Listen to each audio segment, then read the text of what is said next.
দেশে গত ২৪ ঘন্টায় হাম আক্রান্ত ও এর উপসর্গ নিয়ে আরও ৮ শিশুর মৃত্যু হয়েছে। তাদের মধ্যে ২ জন হাম আক্রান্তেই মারা গেছেন বলে নিশ্চিত করেছে স্বাস্থ্য অধিদপ্তর। বাকি ৬ জনের মৃত্যু হয়েছে হামের উপসর্গ নিয়ে। বৃহস্পতিবার দুপুরে স্বাস্থ্য অধিদপ্তরের হেলথ ইমার্জেন্সি অপারেশন সেন্টার ও কন্ট্রোল রুম থেকে এ তথ্য জানানো হয়েছে।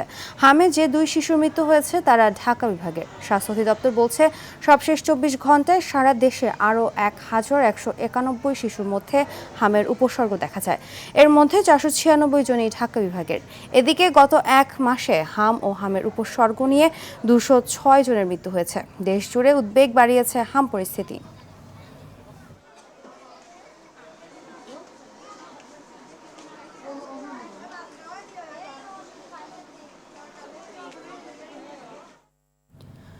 হাম নিয়ে আরও জানাতে খুলনা থেকে সরাসরি যুক্ত হচ্ছেন সহকর্মী এম মনিরুজ্জামান। মনির, খুলনায় হামের প্রকোপ কেমন দেখছেন জানাবেন। হ্যাঁ ফারহিনা, যেমনটা 3 দিন বৃদ্ধি পেয়েছে। এই গত 24 ঘন্টায় খুলনা বিভাগে মোট 97 জন উপসর্গ নিয়ে নতুন রোগী ভর্তি হয়েছেন এবং গত 24 ঘন্টায় হাসপাতাল থেকে ছুটিতে গিয়েছেন 60 জন। অর্থাৎ প্রতিদিনই কিন্তু হাম আক্রান্ত রোগীর সংখ্যা বাড়ছে। এখন পর্যন্ত খুলনা বিভাগে উপসর্গ নিয়ে মোট 1671 জন আক্রান্ত রোগী বিভিন্ন হসপিটালে ভর্তি হয়েছেন এবং তার মধ্যে কিন্তু ছুটি নিয়েছেন 966 জন। অর্থাৎ এখনো প্রায় কিন্তু 1000 রোগী বিভিন্ন হসপিটালে ভর্তি রয়েছেন। এছাড়া কিন্তু খুলনা বিভাগে এই পর্যন্ত মোট 10 জন হাম আক্রান্ত শিশুর মৃত্যু হয়েছে। তার মধ্যে 8 জনই কুষ্টিয়া এবং 2 জন, এই নিয়ে মোট 10 জনের মৃত্যু হয়েছে।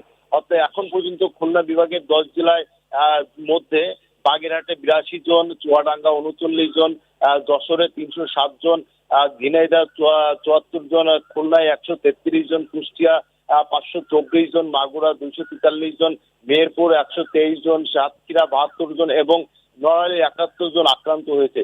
সব মিলিয়ে কিন্তু প্রতিদিনই খুলনায় আক্রান্ত সংখ্যা বাড়ছে। তবে খুলনা সহ খুলনা বিভাগের যে 10 জেলা রয়েছে, প্রতি জেলায় আক্রান্তর হার দেখে এই এলাকার মানুষ কিন্তু আতঙ্কগ্রস্ত হয়ে পড়েছে বলে অনেকে বলেছেন যে সঠিকভাবে চিকিৎসা পাচ্ছেন না অনেকে নিজ নিজ জেলায়, যে কারণে কিন্তু বিভাগীয় শহর খুলনার দিকে অনেকে ঝুঁকছেন।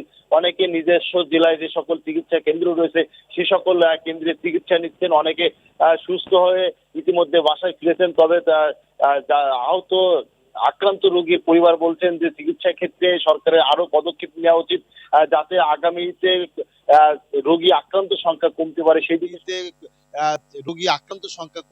দিকে সরকারের বিশেষ নজর দেওয়া উচিত বলে রোগীর আক্রান্ত সকলে বলেছেন। ফারহানা, তাই সরকারের কাছে জনগণের প্রত্যাশা সরকার এই রোগীদের ক্ষেত্রে বিশেষ দৃষ্টি আকর্ষণ করবেন। ফারহিনা, এই ছিল খুলনা থেকে হাম আক্রান্ত রোগীর সর্বশেষ তথ্য। ফারহানা, ধন্যবাদ।